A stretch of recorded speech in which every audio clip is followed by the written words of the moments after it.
Among gipaabot sa mga kahigalaan, mga kaigsuonan, mga kapaglaom ang usa ka pagpanimbaya kaninyo sa usa ka maayong buntag, maayong pagmata, maayong adlaw kanatong tanan.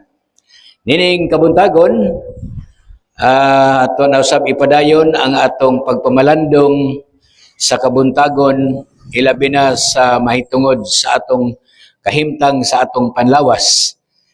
Nining kabuntagon sa dili pa kita magasugod, atong gihangyo ang matag usa, atong iduko ang atong mga ulo, magaampo kita. Among silimbahon, mahigugmaon, maluluyon nga Dios, ana sa mga langit, nining sayo sa kabuntagon, among gipaabot ang pagpasalamat kanimo sa imong padayon nga pakiguban sa matag usa. Di nining kabuntagon makahimon usab kami sa pagtuon aron kami makapamalandong sa kahimtang sa among maing panglawas. Amo ikaw ginahangyo sa pakiguban kanamo karon uban sa atong among makahigalaan, mga kapaglaom, mga listeners, mga viewers, nga makahimo kami sa pagpamalandong sa mga butang alang sa kaayuhan sa among panglawas. Wala kami mahimo kung dili ikaw magpakiguban, mao nga tanan among gisalig kanimo, uban ang kapasayloan sa mga kapakyasan among nabuhat, kini nga tanan among gipangayo sa ngalan ni Ginoong Hesus nga among maluluwas. Okay. Amen. Mga kaigalaan, mga kaigsunan, atong padayon atong pagtuon karon sumala sa atong nahibawan. Angay usab nato siguro may pahibalo ang atong mga kaigsunan ini, mga kaigalaan nga dugmala nini nga programa. Ang naa karon sa atong pagdumala sa technical nato na si Evangelist Ropita Evangelist Nunez, o ang usa nato dinhi nga kauban si Evangelist Jory Ropita o kining inyong ubos kay Gala, Brother John Binondo. So among gipanimbaya ang ato tanan nga makigalaan, ilabi na sakop sa Insisidak sa North Central Cebu District nga gipanguluhan sa atong maabtikon nga pangulo sa distrito si Pastor Clyde Putot. Amo sab timbaya diay ang atong presidente sa Insisidak, si Brother Ronel Hihapon, o ang mga kaubanan niya diha sa pagpangulo ni ini nga distrito. Kauban sa tanan nga mga kaigsunan, tanan nga mga kapaglaom, amo kamong gipanimbaya uban sa paghangyo nga makigusa kita sa pagpamalandong sa mga butang alang sa atong maing panglawas. Ato sabay abi-abi makiglaan ang ato tanan nga mga kahigalaan, mga kapaglaom, dinhi sa 5 ka mga churches tibuok dinhi sa sakop gihapon sa Insisidak, sa local fellowship nga mao ang CCLTs, Iglesia sa Cambayog, Iglesia sa Compostela, Iglesia sa Tagubi, sa Sakon, o sa Lupa. Mga kaigsunan, amo kamong gilauman nga ana karon nagapakiguban sa atong mga pagpamalandong uban sa paghangyo usab o pagpanimbaya sa atong mga kaigalaan sa nagkalain-lain nga dapit dinhi sa tibuok Visayas, sa Central Visayas nga diin naisakop ang Insisidak. Amo sab panimbaya diay ang atong mga kaigalaan diha sa Samar, diha sa Liti. Sa Samar maupay nga aga haiyo nga tanan mga kabugtuan. O diha sa Liti, maayong buntag sa tanan natong magkiglaan, mga kapaglaom, gikan gid sa dinhi sa amuas sa Central Visayas ang panimbaya diha sa tibuok Samar ug Liti. Ilabi na gyud ang East Visayan Conference nga diin nasakop ang tibuok Samar ug Liti. Ato sab panimbaya diay ang Samar Mission naa sa Katbalugan, Western Samar. Atong gipangumusta ang ato diyang mga opisyalis, atong presidente si Pastor Pamisa, ang ato diyang executive secretary, ang akong amigo si nakalimot ko, Pastor. Mag-ila-ila na taon niya, Pastor, kaya nalimtan ako yung mga apelyido da. Mao nga atong gipangumusta ka mo diyang tanan. Ilabi na gud sa Borongan Eastern Samar, atong gipaabot ang aton pagpumusta iyong tanan, ang kadasigon kunta ninyo magapadayon samtang kita nagapaabot sa pagbalik sa atong ginulat ang aton manluluwas. Ilabi na gikan sa Surigao ngadto gayud sa lugar sa Zamboanga. Adto kita sa Mindanao, mga musta. From Surigao, Cagayan, Bukidnon, Davao, Cotabato, sa Sarangani, paingon sa Zamboanga del Sur, Zamboanga del Norte, o niya nga ta sa Zamboanga City, Saulo, Basilan. Kumusta ka mo nga tanan? Sa mga Muslim, wassalamualaikum. No, wassalamualaikum. Kaninyo nga tanan. O dira sa Zamboanga, buenos dias, hermanos y hermanas. Daghan tang gipang musta karon. O gawas lang sa Mindanao kay Galaan, ato sab gipanimbaya ang atong mga kapatid, ang ating mga kapatiran diyan sa Luzon, mula Matnog hanggang sa dulo-dulo ng Luzon. Gawas pa nini ato sab gipanimbaya dayon atong mga kaigsunan, mga kapaglaom sa tibuok kalibutan nga nakahigayon sa pagpamati, pagtanaw sa atong programa dinhi sa Pamalandong sa Kabuntagon, Cebu. O gining mga orasa atong ihatag kaninyo ang higayon sa atong kauban dinhi si Evangelist Jory Ropita. May buntag ka na tong tanan o salamat usab kayo Brother John sa maong introduction. So, mga higala, wala ba mo mahibalo nga base sa pagtuon ang mga Amerikano maoy dunay pinakatambok nga tao sa tibuok kalibutan? Ang pagkatambok mga higala or kaning gitawag og overweight mao kini ang gitawag og leading public health problems sa mga American sila. So gibanabana no nga dunay 36 million ka mga tao nga naka-experience ini dunay gitawag medical rest. So sa dili pa mahigala atong i-define na to ang gitawag og obesity. Unsa man ning pagkatambok mahigala or overweight? So matod pa rin mga higala, ang overweight or obesity giingon siya nga dunay 20% or more above ideal weight. Palita mahigala no kung sa usa ka tawo sa wellness man gyud kanang palitag ang imong edad unya sa imong height dapat duna kay ideal weight ana no unya kung mula pa sa siya og 20% buto sabot nga overweight na ka. So mo ni mahigala no, so usa sa mga timilhan nga overweight ka, palitan ka barog ka, straight kag barog kung din ka katiil sa din ka kakita sa imong kumagko buot pasabot nga overweight na ka. So matud pa diri sa pagtuon mga higala sa Girth of a Nation gibana-bana nga ang United States dunay record nga 164, sa Europe 150, South and Central America 142, and sa Africa 136, sa Asia 124. So buot pasabot nag-una gyud ang United States sa mao nga data.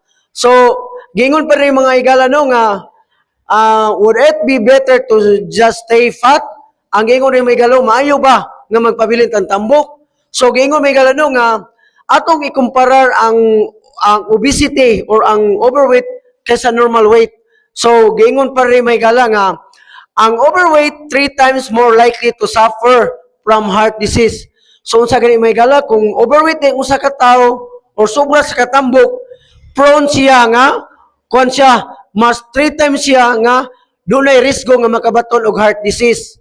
Ikaduha ni may gala kung overweight usab ka, 4 times more likely suffer from high blood pressure. So, matod pa sa pagtuon nga kung ang usa ka overweight nga tao, mas prone siya sa high blood pressure 4 times than the normal weight. Unya, gingon sa primigala nga ang overweight usab 5 times more likely to develop diabetes. So, kasagaran sa dunay mga diabetes, ang katong dunay gitawag og overweight, dunay timbang nga overweight. So wala po pasabot mahigala nga ang mga sakto og weight, normal weight di maka-diabetes pero mas grabe gyud, you know, 5 times man siya. Og dunay sa gitawag og blood cholesterol. So mo nino ang dunay ang overweight naa sa blood cholesterol. Unya gingon sa diri mahigala nga ang usa ka overweight nga tawo kuan siya no, dunay sa dako nga risgo nga makadevelop siya og cancer of the colon. So mo ni siya giingon dre, cancer of the colon, rectum, prostate, breast, cervix, uterus, and ovaries sa mga babae ni, and suffer osteoarthritis and low back pain. Mo ni no, nganong makakuan mag osteoarthritis mga higala tungod kay ang ilang bukog, ang ilang kuano di na makakuan kay ano overweight naman sila. So mo ni siya, giingon rin mga higala nga ang overweight people are like taking bombs. No, nagmuras lag kuan sila, nagulat sila waiting for one more these diseases to explode in their lives. So mo ni siya ang giingon dre. So dili ka mo tagon usab atong tunan ang mga pulo ka mga kunsa gitawag og basic habits to form a permanent weight control. So mo ni may galano gi-share ni siya nining libro nga Health Power, Health by Choice, not by Chance. Ang author ni mga higala si Dr. Eileen Ludington o si Dr. Hans Deal, no? Usa sila ka mga medical doctor nga naa karon sa US, no? Giingon diri, ang mga pulo ka mga habits nga kinahanglan nga makabaton ta og permanent weight control. Ang una ni mga higala kaning giingon eat lots of foods. So bot pasabot mga higala no nga pwede ta mo kaon og daghan nga pagkaon pero ang putana nga katong pagkaon nga makaayo sa atong lawas. Gingon rin no nga these are the complex carbohydrates foods, no? Gitawag og high in fiber. So pwede rin ta mahigala mo kaon og daghang mga pagkaon basta sila nga mga pagkaon high in fiber sila and taas sila og nutrients. No, nga naman tungod kay ang fiber mga higala makatabang kini sa atong lawas ug ang nutrients usab mao kini ang mohatag og kuan sa atong lawas, no? Muhatag og kusog sa atong lawas, muhatag og bitamina sa atong lawas. Gingon rin may galano niya, kanipong mga high in fiber, unya tagas og nutrients, kuan sa sila low in calories. Atong makita may galano nga ang calories mao kini ang makadaot sa atong lawas. Unya og ingon sa mga higala nga ang mga high in fiber foods gitawag siya nga kuan siya barato ra siya o kini siya makapaiwas na to or makapalayo ka na to nga makabaton kitag cholesterols. Ikaduha mga higala ang gitawag og never skip breakfast. So matud pa sa pagtuon nga breakfast is the most important meal of the day.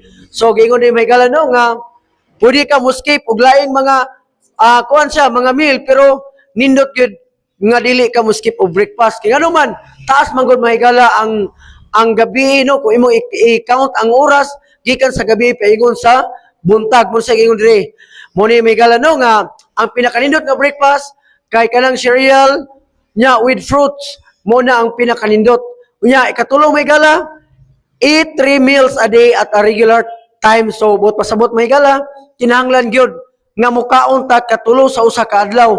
So inani ni siya no nya ang pagkaon sa nato atong kwanto ang oras nato regular gyud palitan. Kung namahaw ka, mamahaw po ka niya. Unsang oras, pareha po nga oras. Maniud to po ka, manihapon, sa sama nga oras. Gingon man regular times man.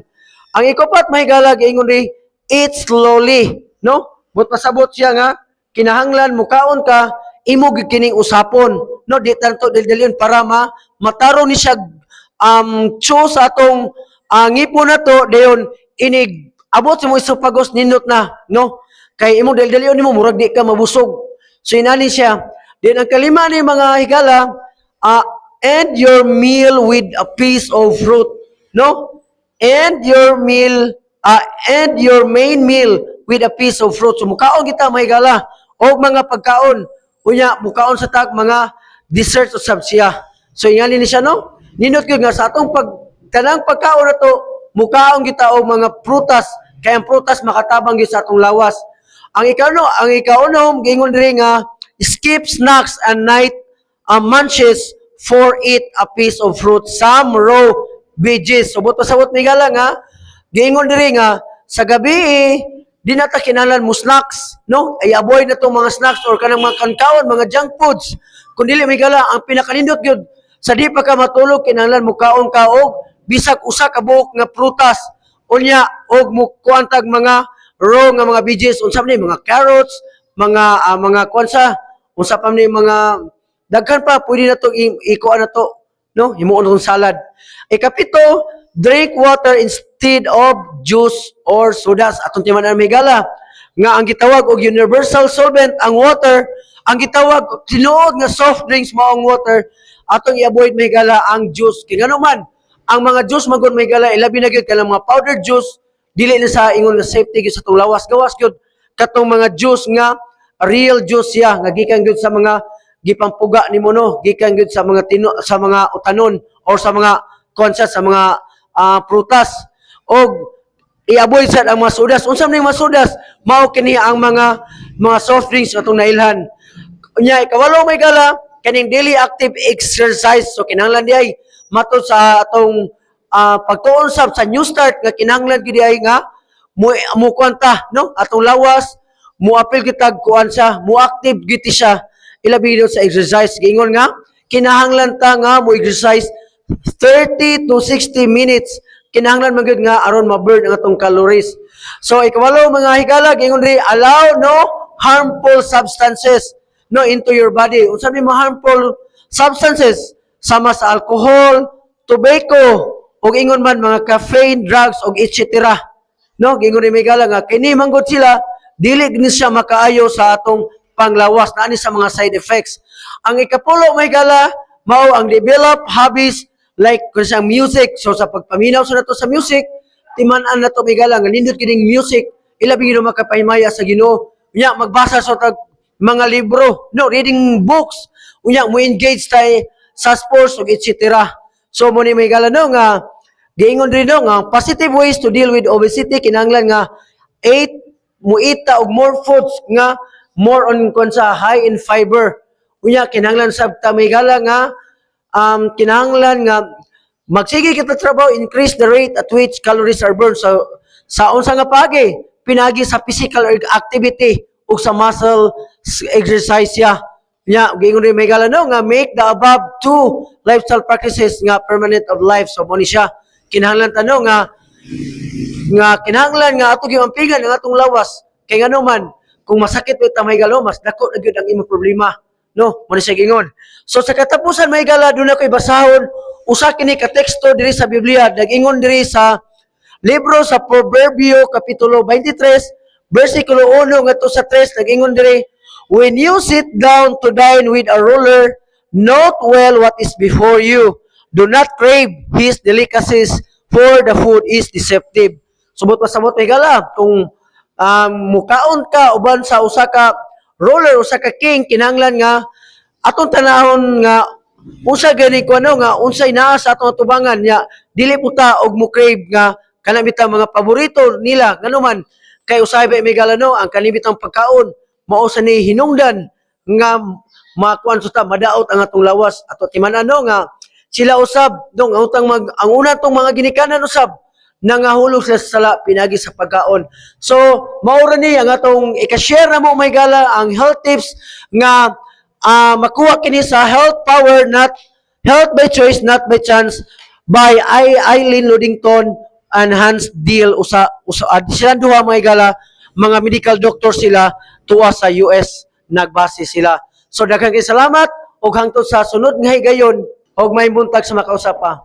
Okay, mga kaigalaan, daghang kaayong salamat sa usa ka importante nga butang atong gisgutan mahitungod sa obesity. Kita nga doon na anak siguro, o usata sa obese, atong mahibawan kung unsa ang angay natong pagabuhaton. So,